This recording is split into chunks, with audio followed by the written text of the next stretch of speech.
This is my ORAS team. I stole it. Hey guys, OG Albina here, bringing you guys our ORAS, I think 3 or 4 Smoke On tournament run. Today we're going to be going over my run in the most recent ORAS Cup that Smoke On Draft hosts, but with a little bit of a twist. Those of you who know me know I'm not great at ORAS. ORAS is probably my weakest gen of the fairy gens, the current gens. I just don't understand drafting in the format very well. And I very typically draft very, very bad teams.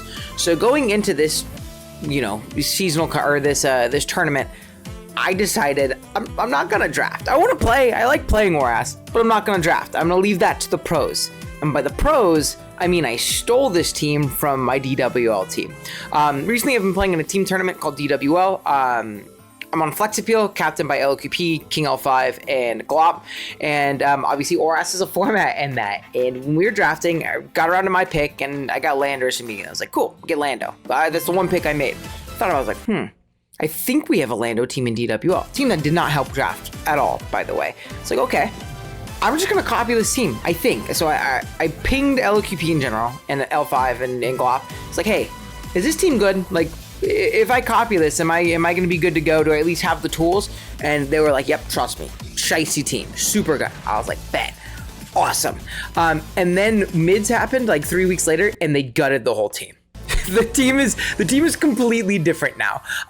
So I'm using the original version of the team that they gutted completely about a month and a half ago. I guess as of the time of recording this. So I stole the team, and I was punished for it morally by getting the worst version of it, and apparently had a lot of issues. But regardless, here's my run, my stolen ORAS team run. I think the team is still very fun, and I enjoyed the run a lot, and I hope you do too. And yeah, let's jump right into the battles. Alrighty, y'all, here we are with our first battle pools against Clinny right here. You can see this is one of 2 Mega Scissors that we have to play, which is a little bit tough when you draft Weavile. I think I pulled double Mega Scizor and Mega Heracross in pools, which is very funny. But, not the biggest deal in the world. We got Mega Scizor, Mienshao, which is actually quite annoying. The combination like Mienshao plus Mega Scizor was actually really, really annoying and kind of overwhelming for our team. We have Sylveon, we have a Donphan, Manaphy, which is a big threat to our team, and then Hydreigon, which is also a big threat, being that our Dark and Dragon resist, our more conventional one is going to be Deancey. So we have big Hariyama off the bench this week for that. But we'll go ahead and talk about that as we go. Let's go ahead and take a quick look at the team that we brought.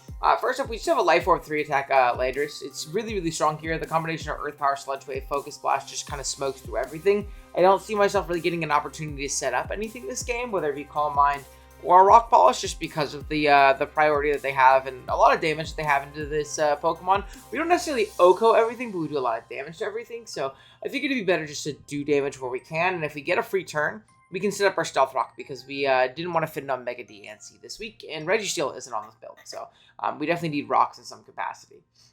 And we have a Fizdef and Mungus. This is going to be our main check too, the dual offense, physical offense core of the Mega Scizor plus the Mienshao. We're Max Fizdef, we are Rocky Helmet. That's how we're going to force progress on the Scizor. That plus Hidden Power Fire should be able to handle it. And then we just have our Stabs and Sludge Bomb and Giga Drain to hit everything decently hard. It also functions as a Fairy Resist, and we'll take on non-psychic Sylveons pretty comfortably, as long as they're not Specs or something like that. Then we have Starmie, pretty bulky set. We're Scald, Dazzle Gleam, Toxic, and Recover. Gleam obviously hit guys like Hydreigon, hit guys like Mienshao in the same slot. Don't have Psychic for it, but not the end of the world. Toxic to whittle things down like Sylveon, Scald, just to, bait some burns and things of the sort, which is nice.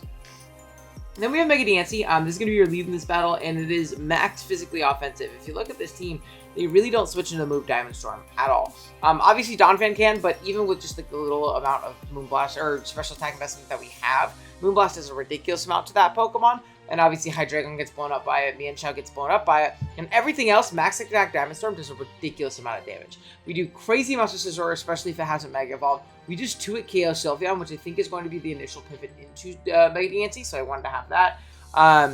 And then obviously we do a lot to something like a Manaphy, which is really nice in case it's like a Calm Mind Manaphy, like a Calm Mind Rain Dance set.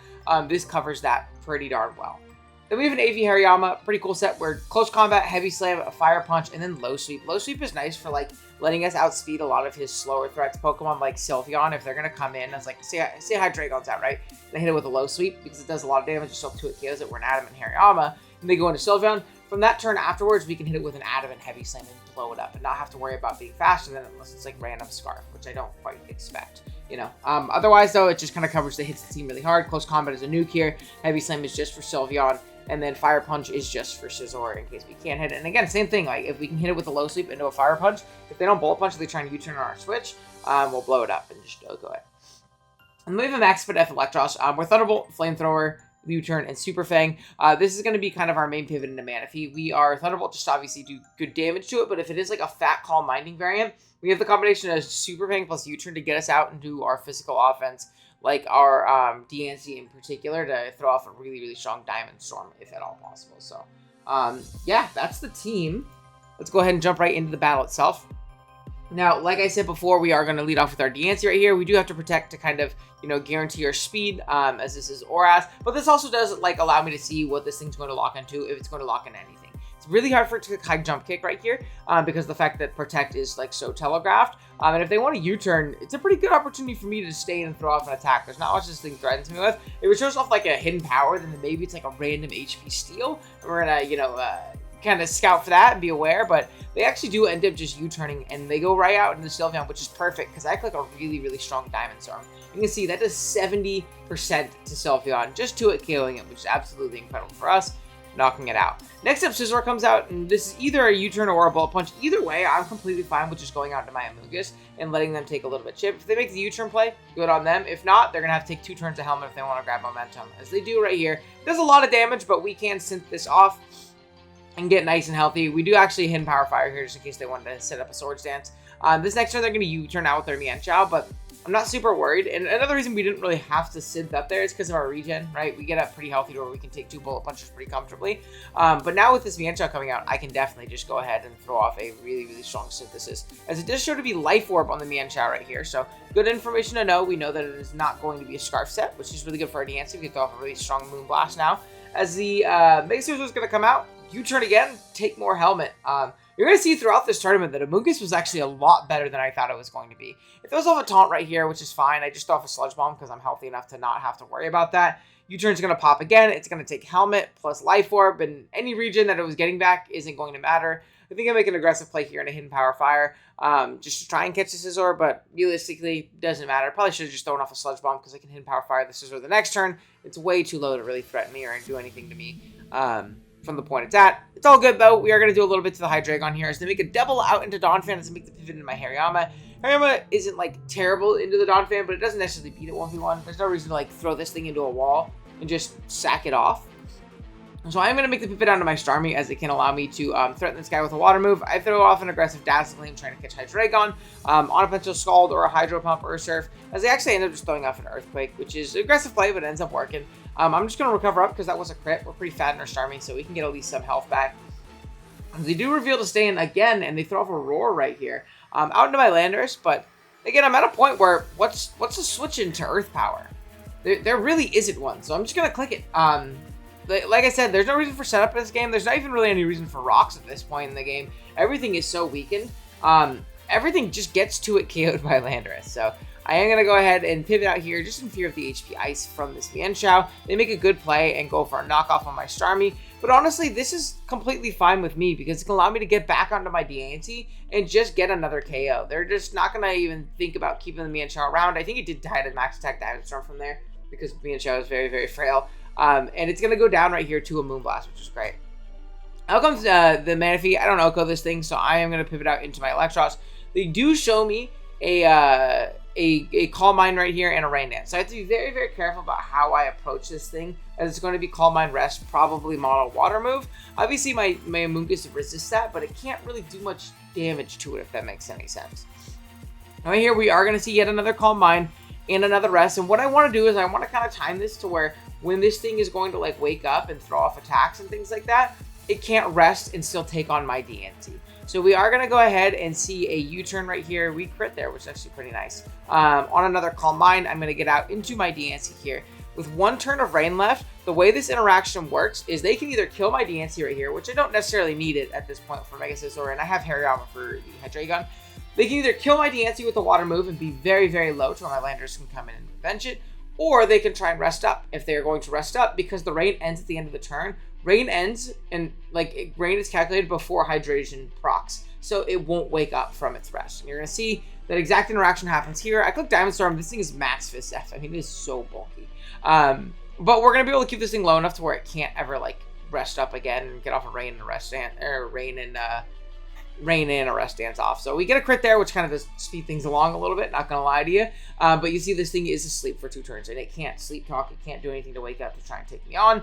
And it's plenty low enough to where this third Diamond Storm is gonna be able to knock it out. It might not have died to a third Diamond Storm if we didn't get that crit on the first one, but I don't think it mattered in the grand scheme of things. I think Landers comes in and revenges, and then the combination of like Amoonguss plus Amoonguss, Electros, and Hariyama actually should just win this game. So, yeah, we are going to see the Scizor come out. I'm not going to let this thing Sword Dance. It's my only lose condition. It's like letting it SD for free. So I just hit Power Fire there. Hariyama's going to come out because it definitely doesn't let it SD right here. I'm just going to throw off a Fire Punch on this turn.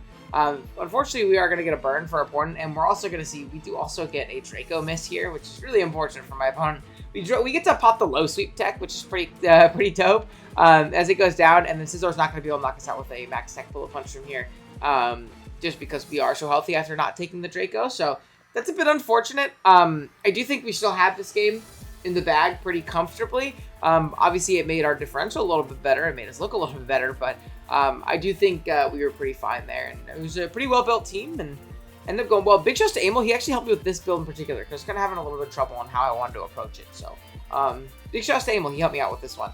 I think all the other teams I built pretty much solo, but yeah, that's going to be game 1 of pools. We are 1-0 plus 4. Let's jump on to the next one. Alrighty, game 2 of pools. We're going up against Charcoal here. Sorry, Charcoal Lindo with that. At least on Smogon, their name is just Charcoal. But they have a pretty scary team. Again, this is our second Mega Scizor, so we've got to go against that demon again. We have some cool picks like Delphox, which is definitely very interesting. Another Dawn fan, which is very, very interesting. I feel like I don't see that guy drafted outside of SV, like, ever. But, you know, we're playing another one. We have a Mew, which can be a plethora of things into our team. I'm always expecting some kind of, like, Colbur, like setup variant when you play into things like Weavile, but we'll see. We'll see. We have Rotom Wash, which is quite annoying to our team, at least initially to break. And then we have Big Curon Black, who's a big nuisance to switch into always. We have Registeel, which makes it a little bit easier, but still gotta be careful. Earth Powers and Focus Blast don't tickle, so it's not like they're gonna be easy to switch into. Let's take a look at the squad that we have this week. Oh no, it's like, you can kind of see the top of the wand. I'm just saying, oh well, whatever. First up, we have a 4-attack Landers, Earth Power, Rock Slide, Hidden Power Fire, and Focus Blast. Pretty simple stuff. We're here to just do damage. There's not much that switches into this Pokemon, so we're not going to pretend like there is. We're just here to do a lot of damage. Focus Blast is like a nuke into Kyurem if we need it, as well as a lot of damage into Rotom Wash, especially if it's physically defensive for Weavile. It's pretty easy to get that thing in range. But we also have Rock Slide. It's like a little bit more of a tame option to hit the Kyurem if we don't want to miss a Focus Blast. Then we have a lead choice by Weavile. We're Knockoff, Ice Crash, Ice Shard, and Foul Play. Foul Play is nice for like niche situations where like Scizor is like +2, or we like really need to make sure we prevent it to Swords Dance as we sack ourselves to die. Choice Band and Foul Play, if that thing Swords Dances, is just going to blow it up, which is really nice. But realistically, we're clicking Knockoff, Ice Crash, and Ice Shard this game.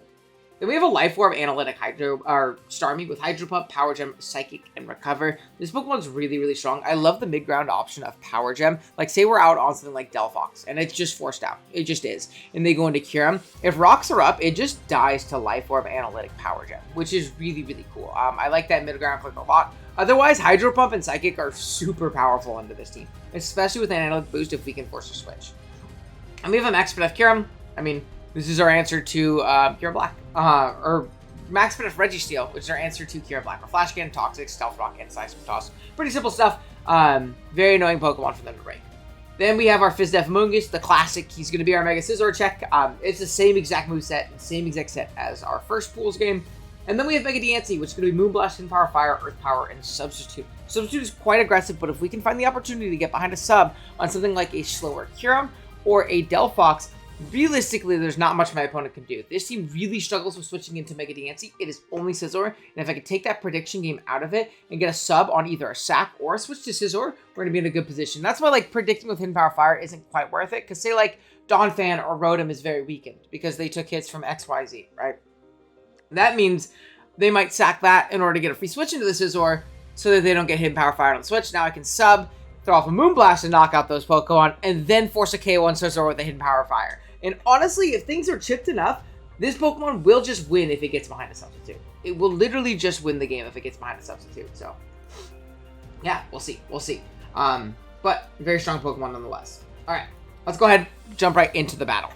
We are going to see, I'm going to lead off with my Weavile, and we do see a lead Rotom. And again, this is a bit unfortunate as a lead, right? I would have loved to lead into something else, like a Donphan, like a Mew, something that, even a Kyurem Black, right?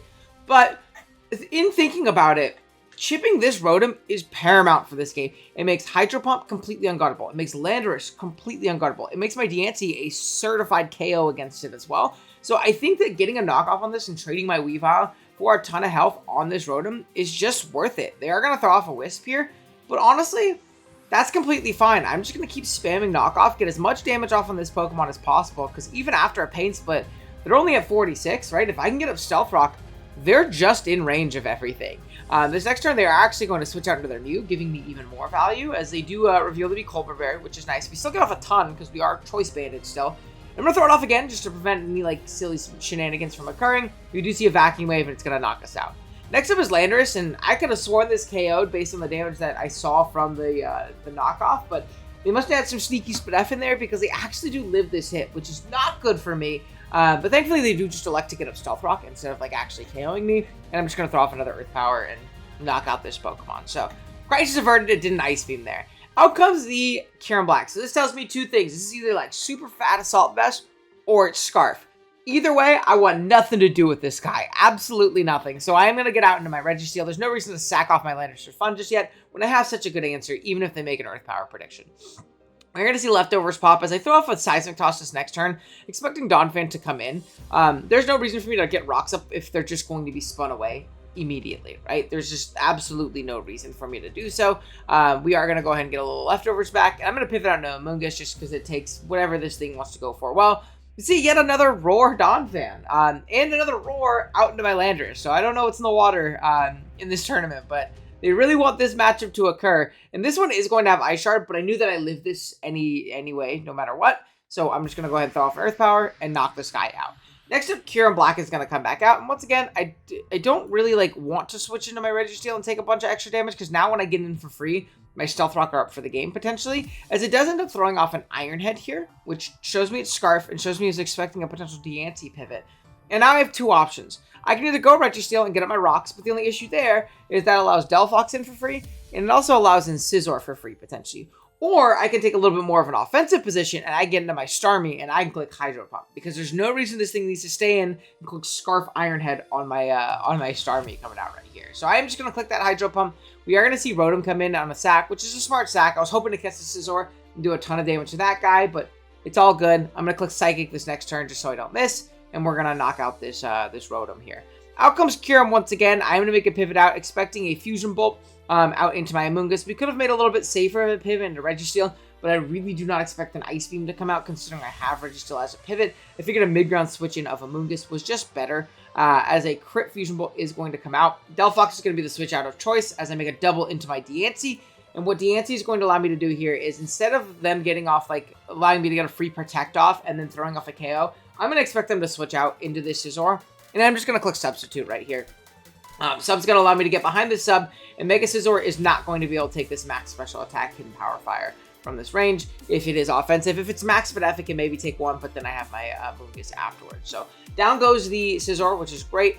Out comes Kyurem Black, and I don't have Protect to scout what it's going to go for, as they do double into Delphox as they go Amoonguss. Amoonguss is mostly just there as a sack, as well as like covering an Earth Power. They throw off a Psychic here, which we do naturally live because Amoonguss is fat as hell. But I don't need this Pokemon anymore, so we're just going to sack it off to a Sludge Bomb, bring it down. Starmie's going to come out, and this is where that cool tech of the Power Gem is going to come out. We do just click a Analytic Life Orb boosted Power Gem, bring this thing down to 23%, which is great. Registeel is going to be our switch-in of choice, obviously. They do click Fusion Bolt, doing 28, but we're plenty fine to take that hit, as I get up my Stealth Rock right here. The reason we get up our Stealth Rock is because if Kyurem wants to pivot out here as to not, just die to my Registeel, the next time it comes in, it is going to die to Rock, and if it stays in, I take two anyways, and I can just knock it out the next turn with a Flash Cannon. So now we don't have to worry about that at all anymore. The Delphox is going to come in. I have no reason to save this Pokemon now that the Kyurem is dead to Stealth Rock, and we can go ahead and just click Seismic Toss a couple times hopefully try and take this thing out. If we didn't get burned, actually Registeel would have swept this game just because we're max def and taking nothing from Flamethrower. Unfortunately, we are going to go down, but we'll call it justice for getting lucky in our first pool game. But I get to go out in my Diancie. Just going to click Moonblast, and then Kyurem's going to come out. Just going to die the Stealth Rock that we set up the turn prior. And that is going to be the game. We're going to win a nice and comfy 2-0 victory here against Charcoal, bringing us to 2-0 plus 6. And then I will give you guys a heads up. Our third pool game, I forget who we were supposed to play. I think it was a guy named like 1 year or something like that. They end up having to forfeit. So we actually went 3-0 in pools, 3-0 plus 9, which is really nice. And that also awarded us a bye straight into top 128, I believe. Like top 256, we got a bye for that. So we're moving into top 128 now with a nice and comfy 3-0 record. The team's playing really well. I'm actually really enjoying it, to be honest with you. At this point in the run, too, is like about when like our DFL team, like our DWL team, just like gutted this team. And I was like, oh shit, is it not good? But it's doing okay. It's doing okay. So we'll try and keep the winning ways going with our next one. All right, top 128 here. We're going against Pyronox. Pyro is a player that I've seen around the ORAS scene for like a long time. He's been playing ORAS for a good while. I believe he was on one of my Clash teams way back in the day in like the Gen 8 days. But good player, obviously knows his stuff in this tier. Sorry, I'm a little tired. We're recording this right when we wake up on our day off. So we're a little gassed right now. But they've got a pretty cool team. Very interesting squad. And something you'll notice is this double ground. And our team, one of the big weaknesses I think of is we have a couple immunities.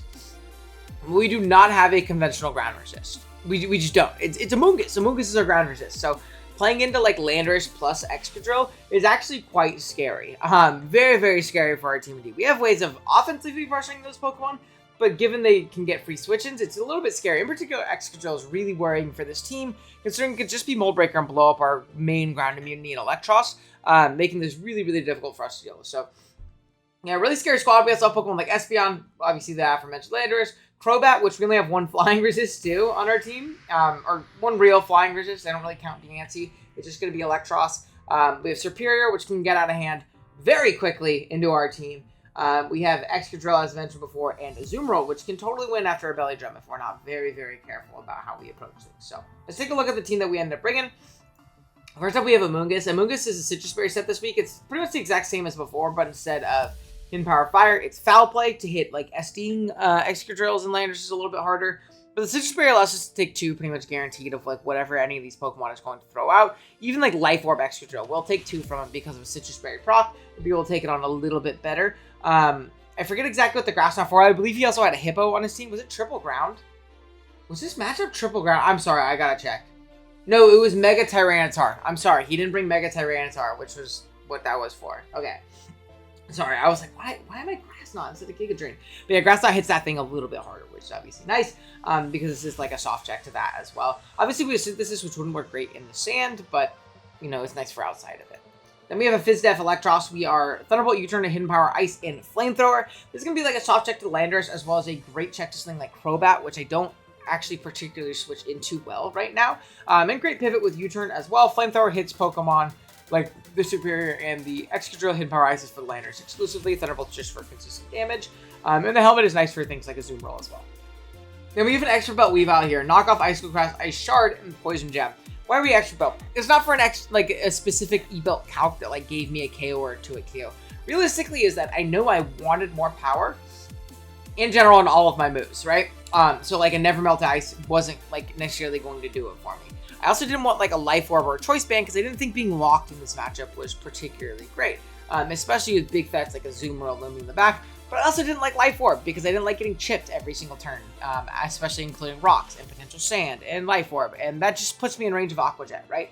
So I kind of went for a mid-ground option. I went E-Belt. E-Belt's going to allow my Poison Jab to do a lot of damage to Azumarill, especially more offensive sets, really punishing them for trying to set up a Belly Drum on me and like win the video game that way. And if you look at their team, actually every single Pokemon on their team besides Excadrill is hit super effectively by our Stabs or Poison Jab, right? Knockoff hits, obviously, Espeon. Crash is super effective against the next 3. And then Jab is for the Azumarill. And then obviously Excadrill doesn't take like Knock into Shard or Crash into Shard very well. I'll take a hit on that for sure, whether or not we're boosting on him or not.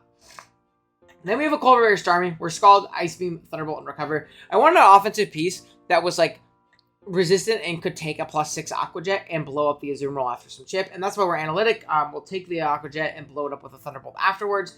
Bolt Beam coverage is really strong here. And then we have Scald as our water stab of choice. Now we have a Landers. Landers is really, really bulky here because not only is it really strong, the features kind of allowed it to go modest, but also very, very bulky. We're incredibly bulky to take hits in a pinch from things like Landers, from things like the Excadrill, from things like the Superior, from things like the Crobat, so that we can revenge them on our own afterwards. Take a hit and do a ton of damage back, basically, is the idea. This Pokemon isn't here to, like, sweep every member on their team, but if I could trade 1 for 1 or 1 for 2 on this Pokemon, it's going to be absolutely incredible. We have Rock Slide there for a Rotom Heat that didn't end up showing up. But otherwise, it's just Earth Power, Hidden Power Ice for the opposing Landers, and then Sludge Wave to hit the non-ground resist, which they don't have great switches to Landers either.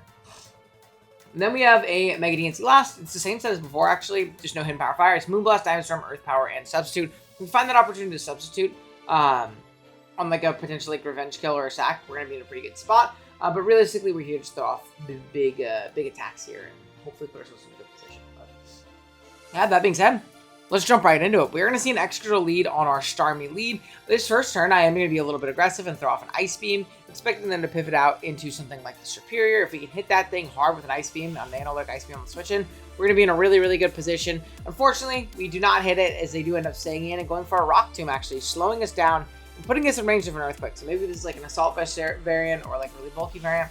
Regardless, I'm going to make the pivot out of my Landers here on an Earthquake as to not sack off my Starmie for fun and throw off an Earth Power as they switch into their Crobat.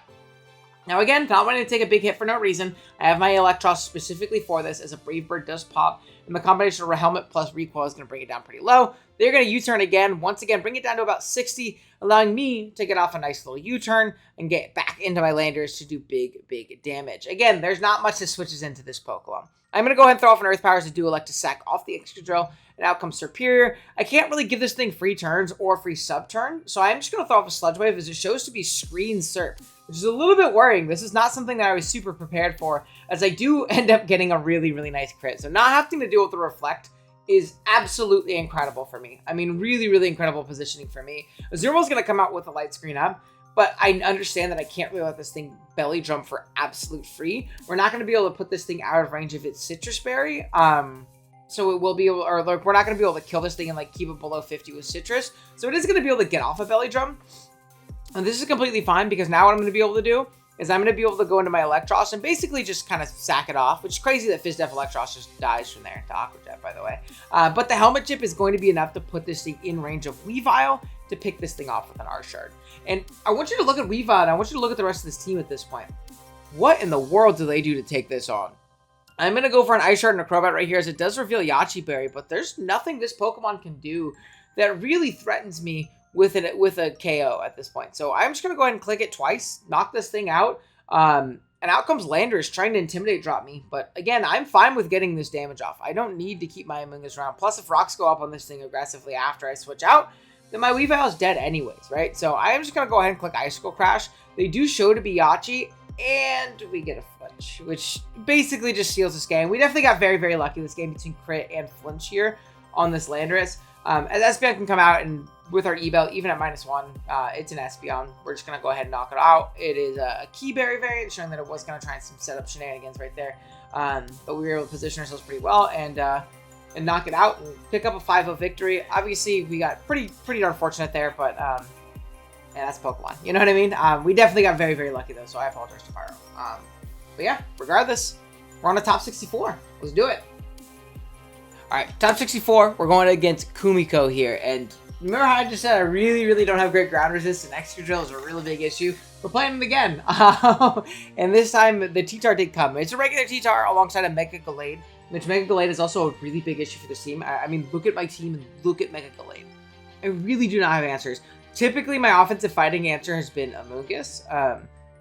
That doesn't do that very well here when we die to Psychic move. So, like, the combination of Stabs plus Knockoff is just so unbelievably threatening into our team. We gotta be really, really careful about how we want to deal with Mega Gallade. And then knowing Pokemon like Zapdos as well, which can be a bit obnoxious Mesprit, which can always Healing Wish up a big threat. And Volcanion. You'll see right here, Volcanion's a bigger threat than I realized in the builder. But let's let's go ahead and jump into our team. We have just a very simple 4 attacks landers. We're Earth Power, Psychic, Knockoff, and a Rock Slide. Rock Slide with enough investment to 2-hit KO Zapdos, which is obviously really nice. Then Earth Power, Psychic, pretty simple stuff. I'm forgetting exactly what else they had on our team. I promise you the coverage was for something important. But nothing important here. It's going to be Earth Power and Rock Slide the whole game. Then we have our Weavile, which is going to be Choice Band. Weavile is incredibly powerful here. Ice Cube Crash is like the freest move of all time against their team. They're switching as Volcanion, which gets blown up by a knockoff. Absolutely blown up. Low Kick is if we need like an absolute Oko on T-Tar, which, you know, who knows, the situation may call for. And then we have a pretty bulky Nat Cure, but pretty offensive still, to be honest. Starmie, where Colbur Berry with Scald, Recover, Psychic, and Rapid Spin. Keeping hazards away for our team is obviously going to be big. I don't want to play with rock stuff. We have to kind of be Colbur into the T-Tar matchup and kind of have to bait a Scald Burn on that first pursuit. See if we can burn that guy. If we can, we're going to be in a good spot. If we like burn it after Colbur pops on the first pursuit and then switch, we should live the second pursuit on the switch out, which is nice. Then we have 3 attacks protect Mega Diancie. Pretty simple. This thing is going to be our main lead. We want to get our Mega off immediately, and we want to protect up and try and do some big damage. They actually don't switch in well to this Pokemon at all. The fair resist on the team being Excadrill and Volcanion, which get blown up by Diamond Storm and Earth Power pretty comfortably, and doing damage to those things is going to be great. Or max speed just to tie the Glade if we absolutely can.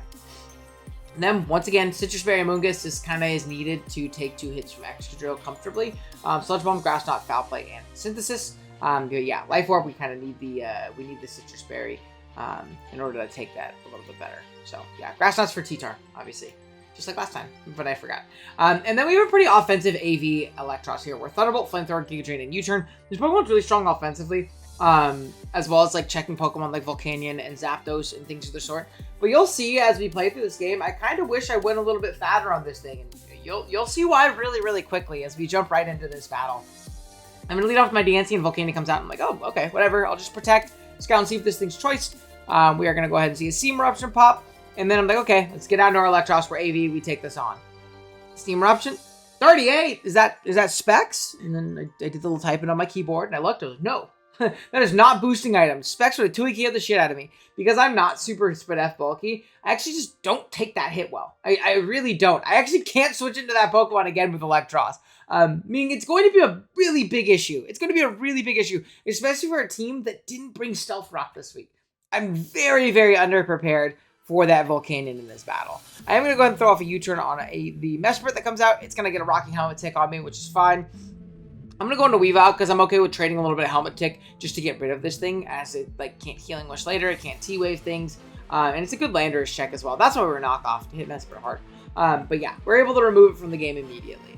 Volcanion's going to come out right here, and I do pivot through Electros. I end up taking the hit, and thankfully we don't get burned. Knowing this thing is Scarf the way it's being played, I actually make an aggressive switch into Amoonguss as they throw off another Steam Eruption right here. And honestly, my plan is just stall them out of Steam Eruptions, because if they don't have water moves to click, my Diancie can beat it. Otherwise, it's going to look a little bit tough for me. They actually like to just kind of keep staying in here, as I do pop my Citrus a little early, which is unfortunate, but not the end of the world. I Sludge Bomb of my own here. Another Steam Eruption is going to pop, but now they only got 2 left as I throw off a Sludge Bomb here, do some more big damage, which is great. And Steam Eruption is going to hit again. We do thankfully live. And I'm going to go ahead and throw off a Synthesis here, getting a ton of health back. And they don't want to get rid of their last Steam Eruption, so they're actually forced to switch out here. As I do Synth up one more time, Sand plus Burn is going to kind of cut into any recovery that we would have gotten from there. As Electros is going to be sacked right here. Volcanion's going to take a little bit of chip. As I go out into my Starmie, as I know I can take any one hit from this thing now. Out comes Tyranitar. Good play on the Psychic. I could have aggressively scalded, but giving that thing more health would have been really, really bad. So I'm going to Scald this turn, bait for a burn. You see, thankfully, we do end up getting it right here, as they do try and pursue me. We are Colbur, so we take absolutely nothing from that. And after the burn, this next turn, I'm actually going to switch out again. They stick to their guns, and they go for another pursuit, but thankfully we live, and we can at least keep that as a sack later on. It gets me a free switch to my Landorus, and the reason I want to do this instead of just staying in Scalding is because this is going to allow me pretty much a free KO. I'm going to be aggressive, and I'm going to click a Rock Slide here. Don't expect the Unmega Glade to come out. Don't expect Excadrill to come out. Don't expect the T-Tar to stay in when it is so chipped and in range with no Sand Up. And I definitely, if Volcanion comes out, it's also going to die. So I'm going to be aggressive, and I'm just going to go ahead and click Rock Slide. As you see, we do 2-hit KO Zapdos, and based on how much that did, we're definitely faster than it as well. Well, we're faster than it anyways. We creep max speed, so It's fine. Volcanian's going to come out. I'm going to go hard to Starmie right here as they do make the flamethrower play. That's fine, though, because this allows me to get out of my DNC either choice and have to hit me with flamethrower, or they are going to get outsped and just die. So I'm going to go ahead and click Earth Power right here. Do 23 to the T-Tar on the switch-in. As we do a little bit of burn. I'm going to click Protect just to stall another turn of Sandstorm. As they do elect to try and Earthquake me. Take a little bit more chip. And this last turn, I could just throw off another strong Earth Power, right? Because I either KO this thing and then leave it with 2 turns of sand left, or I hit something really hard on the switch and my opponent ends up going into Excadrill, which is incredible for me. A Pokemon I really don't deal with how well or how low my Amoonguss is at this point. But I'm going to make the pivot out into Amoonguss as they do throw off an Iron Head. It is not super, it's not a boosting item, so we don't like necessarily die from that Iron Head. And we saw that it was Mold Breaker as well, which I forgot to mention. And it popped an Iron Head and switched out after, which I died to Earthquake. As you see, I make a pivot out into Landorus as Sand expires because it either covers them going for an Earthquake or pivoting out, and they end up going into the T-Tar and dying to burn right there. So good position for me altogether. Volcanian's going to come out here. They can go ahead and go for that Steam Eruption if they want. They end up making the aggressive Flamethrower play again. But this is fine because, again, this is Diancie territory. We can get out into Diancie, and I can just click a Moonblast, covering the Glade coming in and hitting it really hard. We also would knock out Excadrill from there. Out comes Drill right here. I am going to go ahead and just Protect here. Take any hit that it wants to go for, and make the pivot out into Landorus because I find Landorus to be like the least useful member left. There is an argument like saying maybe we keep Landorus around because it outspeeds Gallade pre-Mega, but once Mega Gallade Megas, right? I underspeed that, and I underspeed this, presumably Scarf Drill. If it's not Scarf Drill, I'll outspeed it on this turn, right? Whereas Diancie can at least speed tie the Gallade, which is better than being outsped by it. So I figured that Landorus is just going to be my best sack here, as it does go down. Next up, I am forced into my Weavile to get this revenge kill, and I am just going to go for an Ice Shard right here, as Mega Gallade is going to come out. It takes a ton of damage because we're banded and it hasn't Mega yet. It takes 52, which is pretty crazy, and it's going to throw off a close combat right here, knocking out our Diancie. Now, we're in a conundrum, right? Mega Gallade, now that it is at -1, it is in range of an Ice Shard. It will die to an Ice Shard, and if I Ice Shard, knock it out, that's game. What my opponent can do, though, they know I'm Choice Band. They can pivot through Excadrill, sack it to an Ice Shard, then go back into Gallade, live a hit, close combat, game over, right? Or they can call me doing so. They can call me going for an Icicle Crash right here to catch that Excadrill coming in on said sack, stay in, die, and then get the free switch into Excadrill and win with Iron Head. So this is about as true of a 50-50 as it's going to get, right? I either Icicle Crash and catch the Excadrill, then kill the Gallade with Icicle Crash the next turn, or I Ice Shard, catching or killing this Gallade and killing the Excadrill the next turn. So it really just matters on what I click and whether or not they expect me to, click what I click and switch in or out. So this is really, it took me a minute.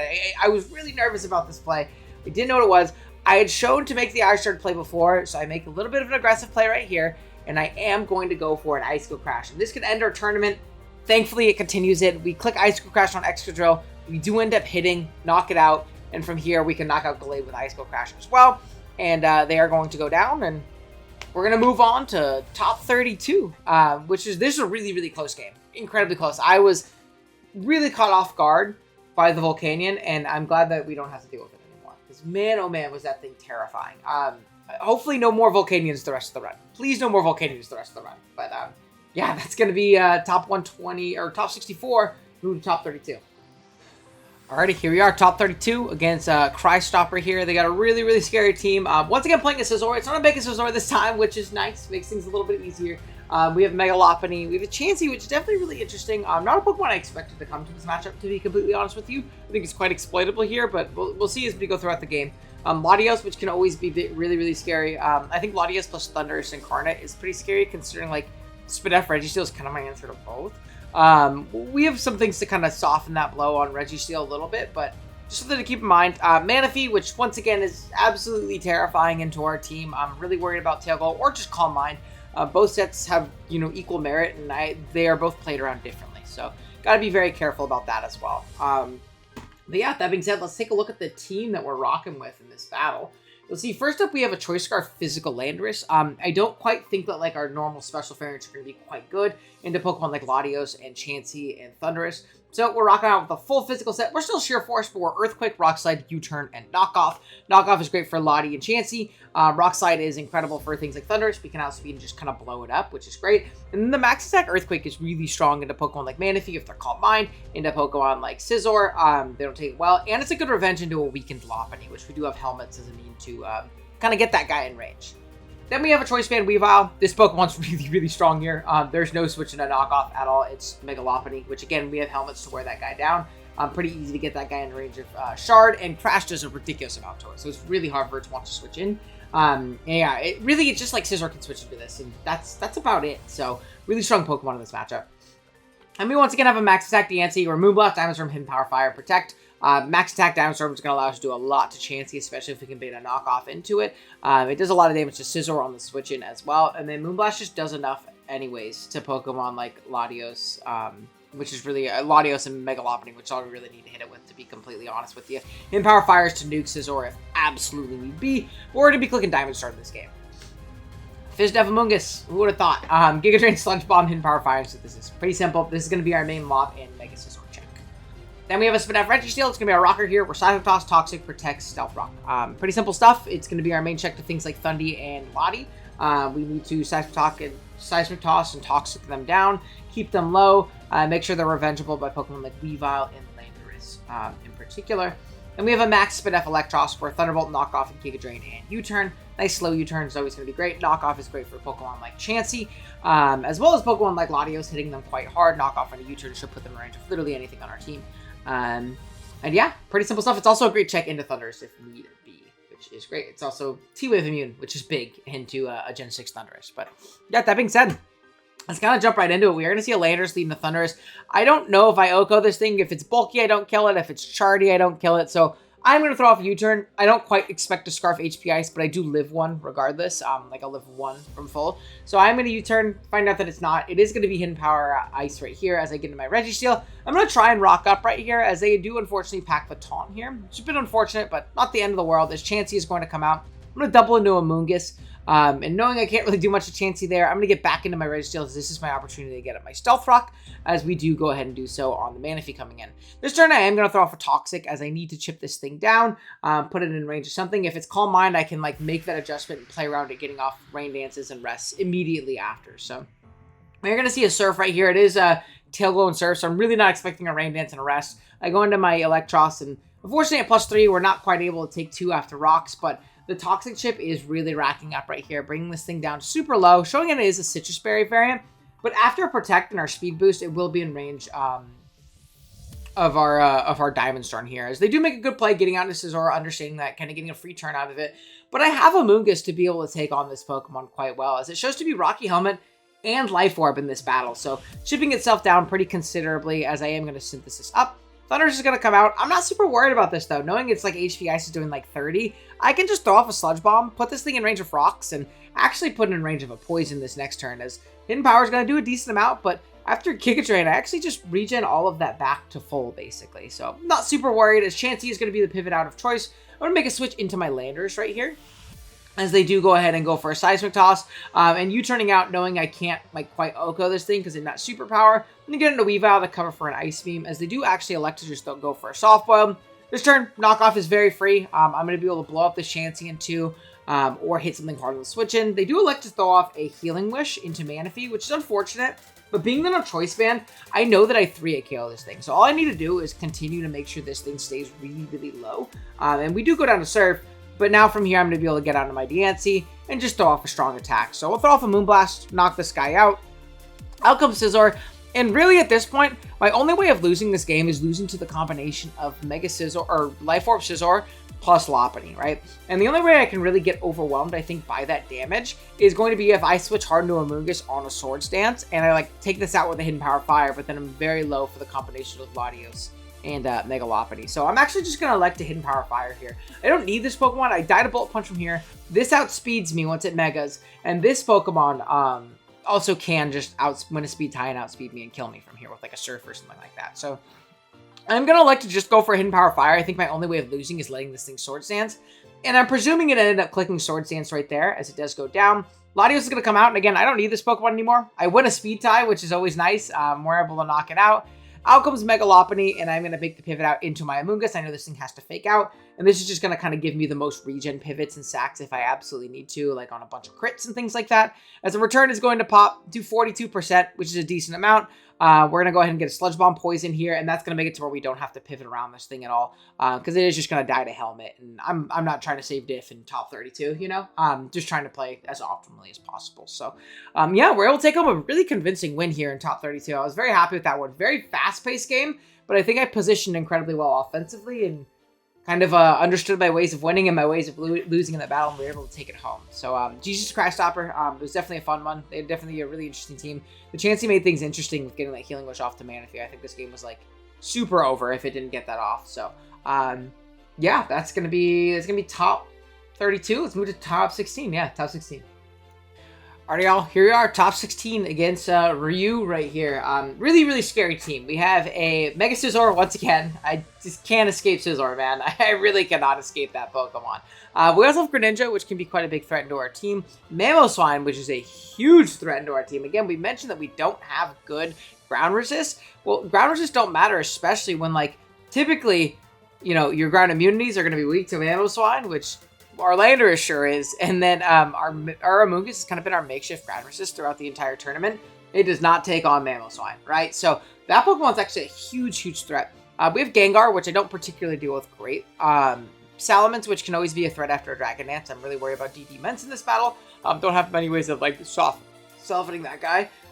And then Lantern, which can always be a little bit annoying. Maybe like some Heal Bell shenanigans, maybe like an AV set for Diancie, things like that. Maybe even a Shuka variant to lure our Landorus. But regardless, really scary team. Let's see what we got to take it on. First up, we have our Choice Scarf Landorus. So again, we're rocking with the same set.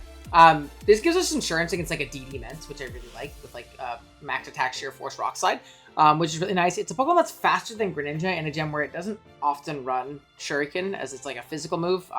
And I don't think it can quite fit it in this game. I think it wants a lot of coverage options. So having an option to outspeed and revenge that thing is going to be great.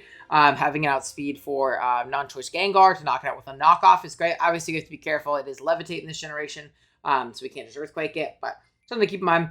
And the full physical set is really nice for Pokemon like Lantern. That might be like a Shuka Berry variant, and like, you know, pretty darn specially defensive, or like an AV variant to like take a hit from either this or Diancie and revenge them.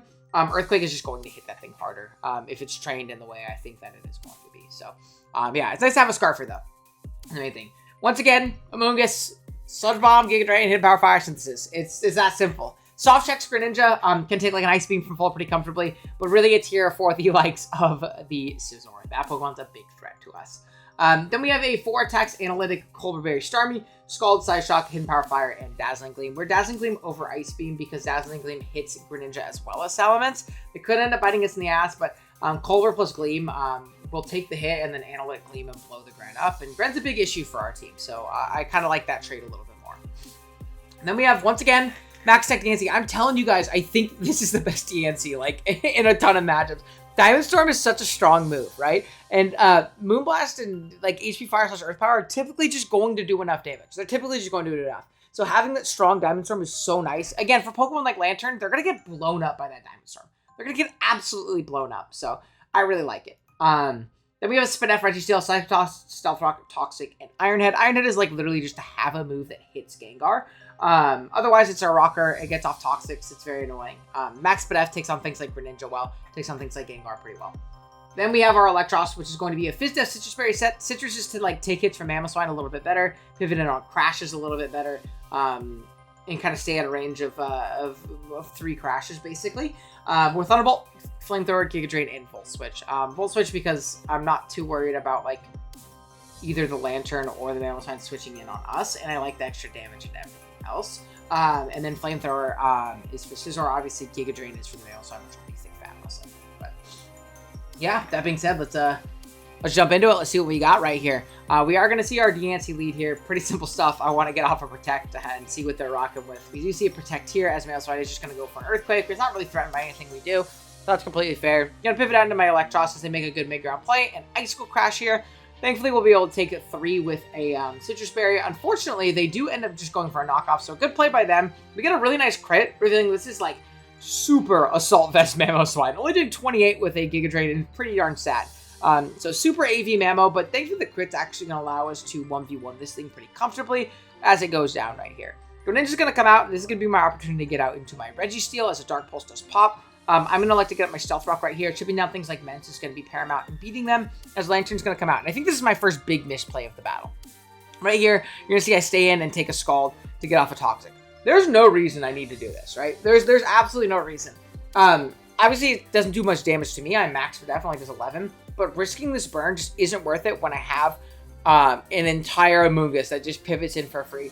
I was trying to be aggressive and really punish a Volt switch. But if they Volt and I stay in, they're very likely to just go into Gengar or like a Scizor or something like that afterwards. I don't know. It just wasn't worth the risk of getting burned. You see, I get burned right here. And Gen 6 burn is so consequential because it is so much more than my leftovers do. Now I'm really weak to the likes of Greninja, and I lose like a solid Mence check as well. So I pivot out into my Electros to basically sack it off, as unfortunately, like, they get off the Volt the next turn and then just knock me out. I'm in a really uncomfortable situation right here. As we're going to go into our laner, it's kind of reveal that we're Scarf right here. But that's fine with me. If they're choiced into low kick, they can't do anything. They can't be scarfing faster than me now, basically. So I could just U-turn and then kind of pivot around it accordingly, do a ton of damage, basically put it in range of rocks. As the Mence is going to come out to not allowed to not take that. Mence is going to take get a little bit of leftovers tick as I get in my DNC. This is a free Diamond Storm. There's nothing that takes us. And again, you'll see this Toxic was inconsequential. We would have just 2-hit KO'd this anyways. So really no reason for me to get that Toxic off. I think that was a really poor play on my end. DNC, I'm going to go ahead and just click Protect this turn. I don't really get punished by anything other than Subgren, and I'm not super worried about Subgren, as they're going to throw off an Ice Beam right here, maybe expecting my Amoonguss to come in. That's completely fine. I'm just going to start throwing out some Seismic Tosses. My Registeel is basically useless now that it's taken the burn. And we would have been able to take 2 of those pretty comfortably if we didn't get burned. So, pretty unfortunate. They actually are going to allow me to get off some more Iron Head chip. Maybe I should have just Seismic Toss. I guess Iron Head covered Gengar coming in for free. But yeah, I don't think it was quite worth it. Landorus is going to come out to Revenge with a U-turn as Gengar pivots in. I'm going to get my Mega DNC. Looking at the calcs, nothing that Gengar can do can kill me, other than like Choice Specs Energy Ball. That's the only move that can OHKO me from full. I really don't expect Choice Specs Energy Ball in this matchup. I actually don't even think Energy Ball makes sense as a coverage move here. So I know I can take any one hit from this thing and blow something up with a Diamond Storm. And this is kind of like one of my few opportunities to do so. Obviously, we can win a speed tie as well. They do end up being Scarf Destiny Bond, which is quite unfortunate as we go down and Mence becomes a little bit more of an issue, but it's not the end of the world. As Mence is going to come out right here, take rocks here, as I do end up just going for a U-turn. No reason to go for a Rock Slide. It wouldn't have killed, and I know this is going to be a Roost turn right here. This is a very bulky Mence. As they do end up going for a Roost right here, and this is where I really wish I was Ice Beam, because we do a ton of damage right here. And it wouldn't really matter for the Greninja that's at 33 anyways. I do throw off a Gleam, and this thing is so fat, man. It's only going to take 33, which is pretty unfortunate. We'll be able to throw off another one right here. We go for a Scald just to kind of bait a burn on a potential Scizor coming in. They actually end up just going for a Roost. I figured it wouldn't be worth to kind of waste the Roost, but it's all good. No biggie. They're going to go for a Defog right here, showing they don't really have great coverage options into me as I get into my Amoonguss. Throw off a Sludge Bomb. I know my Amoonguss can beat this thing unless it's like a Hurricane variant last. Another good thing to note, as Mega Scizor is going to come in and it's going to try and set some Swords Dances on me. You see, it's just not going to be enough. I'm actually going to put this on hyper fast because this lasts really long. This is what they have to do, is try and stay out of range. Really, I'm just baiting for a crit at this point too. As long as I keep this thing low, we should be completely fine. We just have to keep it low enough to where like it won't kill me with 1 Bullet Punch. It has to die to 2 Bullet Punch, like Rocky Helmet turns after our Hidden Power. And at a certain point, it does just become likely for us to get a crit, right? It becomes like in our odds to get one. As we are going to see, it's the next turn. Yep, there it is. We get the crit right there, and it's just going to go down to the Rocky Helmet, which is nice. We're going to see an Earthquake from Salamence right here as the main coverage move of choice. This is going to allow me to get a free switch on my Landorus, though. I know my Landorus doesn't die to anything this wants to go for. I'm going to be able to click a Rock Slide, do 72. Thankfully, we live the Draco. We would have lived crit as well, and now we just have to hit one more. We're going to go ahead and hit another Rock Slide. Down goes the Salamence, and we're able to take home a nice 2-0 victory there. Definitely a little bit sloppy on my end. I think like taking the burn on Registeel was like a really, really poor play. I think it was a really, really poor play, but what can you do? We're able to take it home regardless and pick up a big dub there, which is obviously really nice. So yeah, let's move on to top 8. All right, here you are. We're top 8 against Rye. For those of you who don't know, Rye is probably one of the more better-known players in the draft league scene, and especially in ORAS. He actually won last year's ORAS Cup, I believe, and he's making a run at doing it back-to-back, which is pretty crazy. We definitely have our work cut out for us. This is someone who obviously understands the tier to a pretty deep level. Really, really solid player. This should be a pretty big upset and pretty awesome win for us, but I'm pretty confident in the team that we built. It's a pretty cool cool build that we have. You see Rye's team right here. He has a Cure in Black and an Infernape, which is, oh my god, this team's weak to Ape. This team's so weak to Infernape. We have a Landers Therium, which our team, as mentioned before, is a little bit weak to. Mega Aggron, which is very interesting. I haven't seen, I mean, I can't say I haven't seen many Mega Aggrons. I don't play enough ORAS to say that, but still definitely like a leisure, like mid-tier Mega. Gourgeist, and then a Starmie of his own. For context, there's also a Sylveon that he left on his bench, which kind of did, like, you know, influence some prep decisions, which I'll go over here in a second. You see, first up, we have a Choice Band. Ooh. First up, sorry, I hope that didn't mess up. First up, we have a Choice Band Weavile here. Crash, Knock, Shard, Low Kick. Low Kick is obviously to Aggron as hard as humanly possible. And really, once Aggron goes down or is very, very weakened, our Knock is really, really strong in this battle. You also have Infernape, which is a big issue for us, but I think Infernape is never going to switch into Weavile just because of the fact that, like, it's so strong into me. Taking a Choice Band knockoff is just never worth it. It just really is never worth it. It'll beat us in a 1v1, or in like a pinch it might switch in, but really it's hard for it to justify doing so. Then we have a Rock Polish Landers. It's actually like the first time we've brought in the Rock Polish like all tournament. We're Earth Power, Sludge Wave, Hidden Power, Ice, and Rock Polish. If we get some chip on some things and get up a Rock Polish, this Pokemon does just win. Like, it really does just win. We need some chip on some Gourgeist. We need some chip on the Cure in Black as well. But once that happens, this thing's so strong. Modest also allows us to completely Oko Mega Aggron through Filter if it's max FNF, which is pretty crazy. Then we have the Diancie. Pretty simple set. We're mostly max attack. We're Moonblast, Diamond Storm, Earth Power, and Protect. Like I said, there was a Sylveon on the team. So having like the Diamond Storm to like 2-hit KO that guy was really, really nice. Earth Power still does like the same, like hits the same breakpoints that like max special attack Earth Power would hit on Mega Aggron. So I wanted to be stronger into Sylveon, whereas Mega Aggron is going to take 2 Earth Powers regardless and not take 3 Earth Powers regardless. So just something to keep in mind. Then we have a Max FNF Registeel. This is going to be our main check into the Cure in Black. We are Iron Head, Stealth Rock, Seismic Toss, and Toxic. Toxic just to whittle things down. Seismic Toss for consistent damage. Iron Head for like sub-variants and things like that. And then obviously Rocks. And we have a Rocky Helmet, Electros. Fun fact, did you know that like Electros doesn't get Endure? And I was like, wow, that really sucks. I really wanted an Endure helmet in my last slide. I didn't even really want Knockoff. I wanted Endure. But I think it was Jesse, J-Bear, was telling me that like Endure was like a TM in like, what was it? It was like Gen like 4, and then it wasn't a TM in like Gen like 5 through 6 or 5 through 7, and then Gen 8 it was a TM. So there's like a bunch of like random monsters that just don't get Endure, but like every Pokemon that's in the games that where Endure is a TM, it gets it. I don't know. Stupid. It's something like that. I don't know. It made me mad because I wanted Endure on my Pokemon. But regardless, we're Thunderbolt, U-Turn, Hidden Power, Ice, and Knockoff. We're Helmet for like just Landers and Infernape. If I can force the Infernape to take 8 billion damage for clicking Flare Blitz, I'm gonna do so. It's kind of all I got. We are like as low speed as humanly possible to still get Hidden Power Ice, just to make sure that it's supposed to be 1. It was 1 the game, I promise. Just to get slow U-turns off on things like Aggron, because it's a great means of chipping down Aggron as well. And then we also have a Choice Scarf Starmie. Like I said, I'm so worried about Infernape. I am absolutely petrified about that Pokemon. So we have a Pokemon to guaranteed outspeed it. This is going to be Hydro Pump, Psyshock, Surf, and Ice Beam. It's Analytic as well. And again, if we can chip down things like Cure in Black, look at Analytic Hydro Pump. It's very, very powerful in this game. Look at Analytic Psyshock if Aggron goes down. It's very, very strong in this game. So I actually do like this as a revenge killer a lot. I think it'll be a good way of catching Rye off guard potentially with the Scarf variant that we do end up rocking with in this game. So that being said, let's jump into it.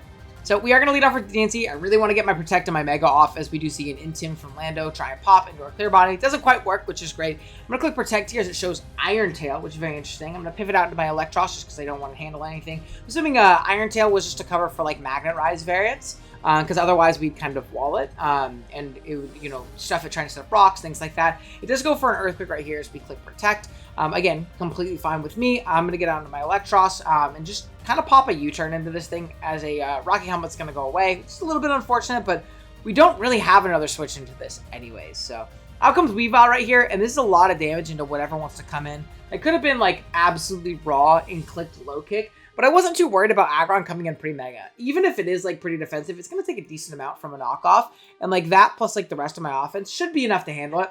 Let's see, I do 36 here. And this shows me this is offensive aggron. Like, this is no bulk aggron. Indicating that it's some kind of setup variant, which is a little bit worrying. I am going to go into my Electros right here. We're still at 74, so we take this hit quite well. As the low kick does pop, and wow, that's max attack Adamant aggron. I'm going to go for a slow U-turn here on this thing, as it does end up clicking Rock Polish. But thankfully, I have my Starmie, and looking at it, it's Adamant aggron. I guaranteed outpace this thing with a Scarf Starmie, and I don't kill with Surf, but I do kill with Hydro Pump from here. I guaranteed kill with Hydro Pump. So I'm just going to go ahead and click that move right here. We do outspeed, and it goes right to the left, unfortunately. Thunder Punch is going to pop, and we do thankfully live and knock it out the next turn. But losing this much health on Starmie is really, really bad for this game plan, right? Otherwise, we have a Starmie at full health. Lots of leverage, right? We're out of range of Mach Punch. If this is a Mach Punch Infernape, we kind of just lose to it soon. But this is also my Fire Resist, and this is my Water Resist. It's a little bit of an aggressive one, but having it at full health to like leverage a pivot or two is really big in an offensive game plan like this. So losing my Starmie here is quite unfortunate, that's for sure. Or losing so much health on my Starmie is really, really unfortunate. But you live by the pump, you die by the pump, Like, we ran it, and 80% was unfortunately in full effect there. As Earth Power is going to pop twice into my Registeel. Good play from him. We get a little bit of justice here, though. Very lucky miss on the Focus Blast, which would have blown us up otherwise. Totally fine with me, though. We're going to live another one right here as Focus Blast is going to hit. Actually, would we have lived that? I didn't even, actually look. 44. So if we get the same roll, we actually did live that, which is pretty crazy. Iron Head's going to pop. So if we got the same roll, then we would have lived. So we'll say it didn't matter. It's not even. We're going to go ahead and just pop another Iron Head. We want to keep this thing as low as humanly possible. That was Registeel's job. It was to get up rocks and to chip this thing down and keep it nice and low. So completely fine. We're going to get on to Dancy. We know this thing isn't choiced at this point. I'm just going to pop on Moonblast as there's no resist to it at this point. We only do 42 to this Gourgeist right here, making me think it's pretty specially defensive. I go for a Diamond Storm KO, and I'm actually not able to kill it. This thing is just, unbelievably bulky, apparently. And I don't know, the leftovers just barely keeps it out of range. Quite unfortunate, but I'm going to make an aggressive pivot out into my Weavile just to really, really threaten this thing with a KO or just KO something on a switch-in. I click a Choice Band knockoff as there's really not an answer to this this move right now. Kyurem is going to be the sack of choice, which is totally fair. Down it goes. Great for me. Next up, the Landers is going to come out right here, indicating it's probably some kind of Yachi variant, something similar. I'm not quite sure. It does get up its Stealth Rock right here, so good play on Ryzen. Instead of just going Infernape and forcing the KO right here, he gets up rocks, which is really, really unfortunate in allowing my Starmie to only come in one more time the rest of this battle. I don't have a way of getting rid of those hazards. So quite an unfortunate turn of events for me. We are going to go ahead and see Gourgeist come out on my Electros, as I believe I do just click Hidden Power Ice, trying to catch this thing being aggressive and staying in for some reason. I don't know. Probably should have just clicked a nice strong U-turn, but all good. No big deal.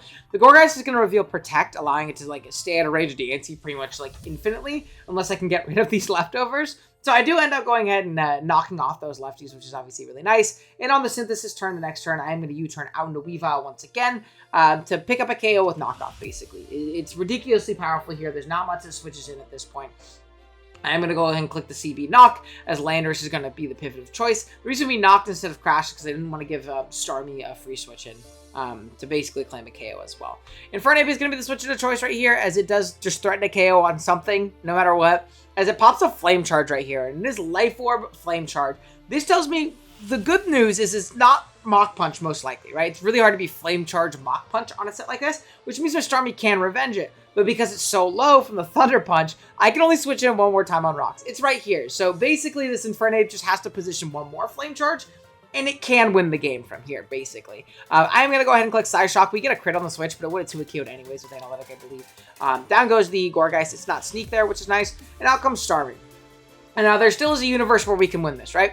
All we have to do is get off a little bit of Psyshock chip, go into Weavile, knock this thing out, and then knock off onto the Infernape. Make sure that it can't, Flame Charge and, get super, super out of hand, because knock off into Bandit Ice Shard should kill, and we should actually still lock up this game. We are going to see, though, that it's Scarf Starmie. So it's Scarf Starmie Mirror, unfortunately. And he clicks Pump, and he knocks us out.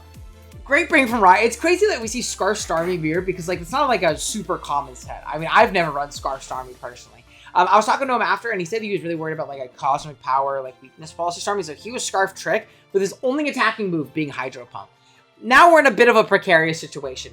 We need a miss. If we get one miss from Hydro Pump on any of these Pokemon, we will win. The reason we'll win is because Diancie outspeeds Infernape and kills it. Our Landorus can set up a Rock Polish, kill this, and kill the Infernape.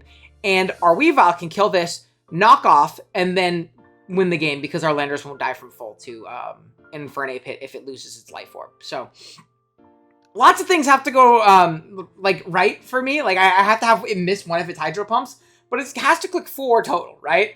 I clicked 2 and I missed 1. We really gotta hope he misses 1 out of 4, basically. If he does that, then there's a shot. First Hydro Pump, unfortunately it hits. That would have been the best one to miss, probably. But it's all good. We go into Landorus. Hydro Pump, unfortunately it hits. We just need a Rock Polish, and there was a chance. There was a chance. It's all good. Diancie comes out. We can click Diamond Storm, and unfortunately it hits, and we're gonna go down here. That's Bonds, right? I can't complain too hard, right? It's you live by Pump, you die by Pump. He had it, and he clicked it, and he hit all his, and unfortunately we didn't hit all ours. That's life. It's pretty unfortunate, but I'm pretty happy with how I played and how I built this tournament. Losing on top 8 to the guy who won it all last time, and hopefully wins it all this time. I'd like to lose to the guy who won. You know, it makes me feel better personally. Like, he moves on to semifinals after this. I'm not quite sure if he's played already or whatever it was. I played this game 5 days, so he probably hasn't even played his top 4. I don't think we'll play that happen on the weekend, stuff like that. But hopefully Rye can, you know, defend his title and repeat. Unfortunately, we weren't able to do so, and we weren't able to go very much farther than the top 8, but I think this is like one of my best Smogon Cup performances. And it's in a generation, like I mentioned in the intro, that I'm not very good at. I don't consider myself a very good ORAS player. It's not a format I'm super instantly, like, knowledgeable of. So this tells me that I'm just getting better at Pokemon in general, which I'm very happy with. I've been working very hard over the last couple months, like, while there's been, like, a downtime of, like, Wi-Fi leagues to really, really try and get better and, like, hone my skill as a player. And, you know, playing in tournaments like this and really sweating them, and obviously playing in, like, DWL and really trying to absorb knowledge and get better. So I'm quite happy with my performance regardless. I think it's really funny that I stole a team that we ended up gutting, and it ended up doing really, really well and getting top 8. It definitely had its holes. Like I said, it really struggled with grounds. Like, offensive grounds were really scary.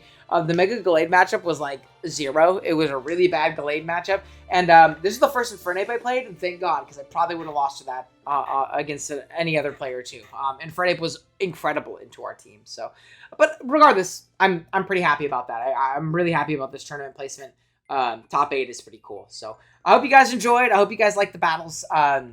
As for plans coming out soon, we have obviously TGS, like the big tournament is going on right now that I'm running. We have Champions next month. Hopefully Wi-Fi content will start up soon. I have a movie going and is, like, currently in recording for my DWL run for the games that I did play and things like that. So that'll be out pretty soon-ish. And I'm also playing in low tier, as well as Emerald Open. So if I do okay in those tournaments, then I'll be sure to upload movies of those guys as well. So yeah, I hope you guys did enjoy. Drop a like if you did, sub if you're new, and I'll see you guys next time. Later.